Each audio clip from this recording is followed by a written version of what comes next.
Did you ever receive a list of dates in Excel, but you were unable to determine whether those dates were in the format month, day, year, or day, month, year? This can be very confusing, and it can also mislead you in understanding what your data is actually telling you. Therefore, in this video, I want to teach you how to accurately use dates in Excel, and I also want to show you a simple method to fix faulty dates as you work on your projects in Excel. Now, Excel recognizes dates based on the date format setting on your computer. For example, currently on my computer, the date format setting is in the format month, day, year. Now, if I received a file in Excel that included a list of dates that were in the format day, month, year, when I open that file on my computer, Excel would be unable to recognize those values as dates. To demonstrate that this is true, what I'm going to do is I'm going to enter today's date right here, and I'm going to put it in the format day, month, year.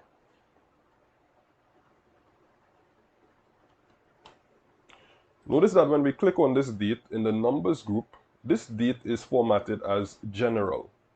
However, let's enter today's date in the format month, day, year this time.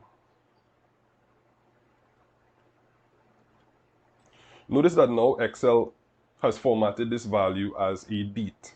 Now, why is it so important that we get Excel to format these values as dates? Well, a bit of theory now. Excel uses a serial number coding system to apply numbers to dates. In this coding system, January 1st, 1900 is serial number 1. And for every date after that date, 1 is added to the serial number assigned to that date. To demonstrate that this is true, here I have the date January 1st, 1900. If I switch the format here to number, notice that I get 1. Here I have today's date, and if I switch this to number, notice that I get 44,250. And that's because that is today's date in the serial number coding system. Now you may wonder, why does Excel apply these numbers to dates? Well, this is very smart because it enables Excel to use those numbers linked to dates to perform calculations when you use dates in Excel.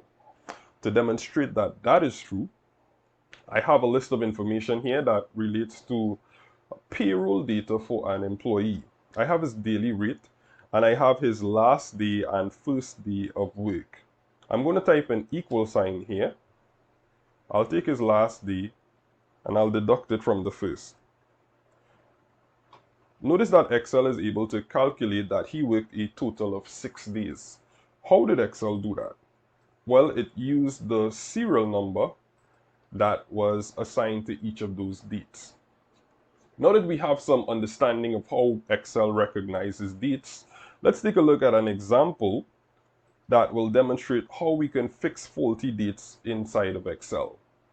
Now, as you look on my screen, you can see that I have a list of products that have been sold over a variety of dates. When you take a look in this highlighted cell here, you can see in the formula bar that I've used the SUMIF function. Why did I use the SUMIF function? Well, I'm trying to add all of the sales that have occurred either on the 31st of March 2020 or prior to this date.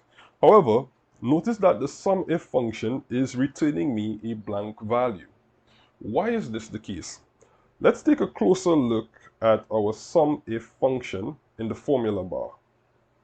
Now, full disclosure, I will not be demonstrating how the SUMIF function is used in this video, but I will include a video in the description below that will demonstrate to you how it is used.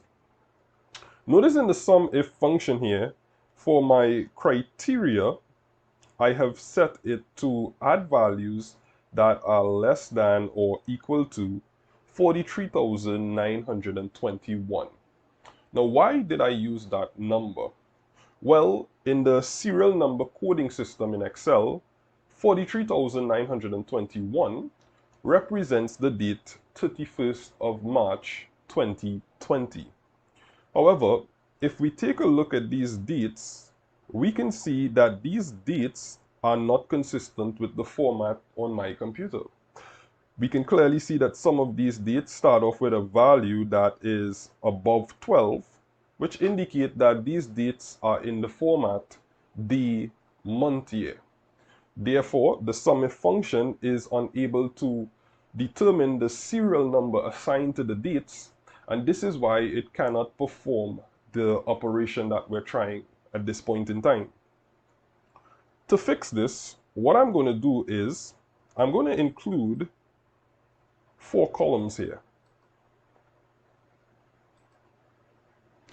I'm going to highlight the faulty dates. I'll use Control Shift and down arrow. Next, let's go to the Data tab and let's go to Text to Columns. What text to columns will allow us to do is separate the components of the dates, meaning the day, the month, and the year, into columns using a delimiter. So ensure that the limited is selected here.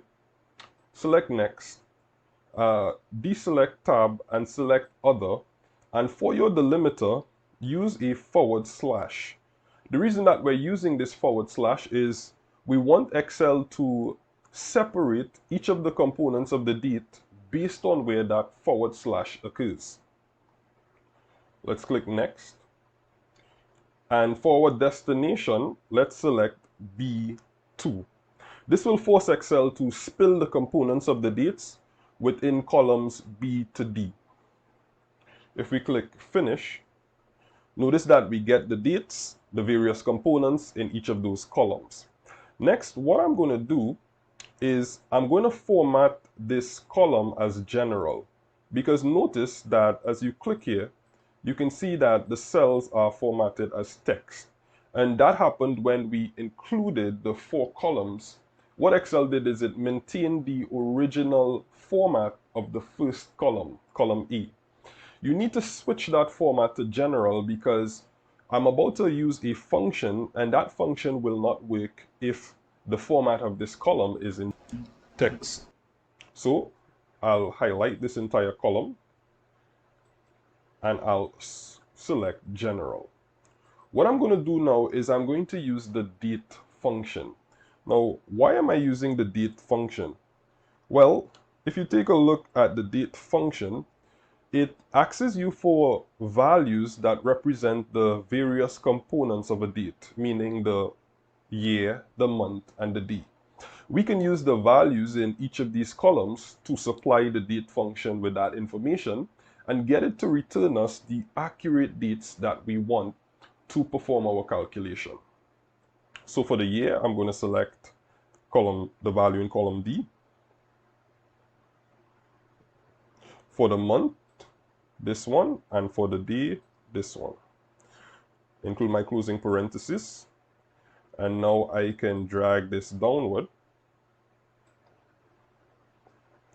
And now I get the accurate dates. Now that I have these accurate dates, I can fix my SUMIF function. Let's double click there. Now notice for the range in the SUMIF function, it's currently pointing to the faulty set of dates.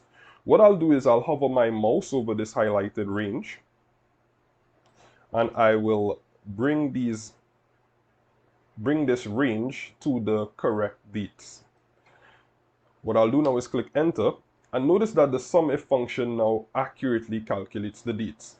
Since these dates are correctly formatted as dates, the SUMIF function can determine the serial numbers and perform the calculation that I want.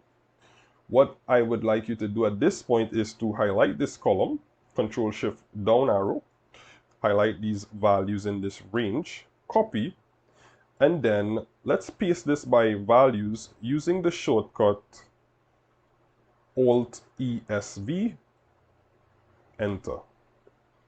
Now we can delete these columns. And to add a finishing touch and to make this more user-friendly, let's highlight this entire range here. Let's bring up the Format menu, Control and 1. We'll go to Custom. We'll highlight here. We'll tap DD for the day, /MMM for an abbreviated version of the month. and Y for the year. Let's click OK. Let's just expand this column. And now we have a much more user-friendly presentation of the dates that someone can understand what is taking place with our information. So that's the method that I had to share with you today to fix your dates in Excel. I hope you found this to be of value. If you did, support the channel by giving this video a like. And if you want to continue getting content from the channel, then go ahead and click subscribe and turn on your post notifications. So I want to thank you very much for dropping by, and bye.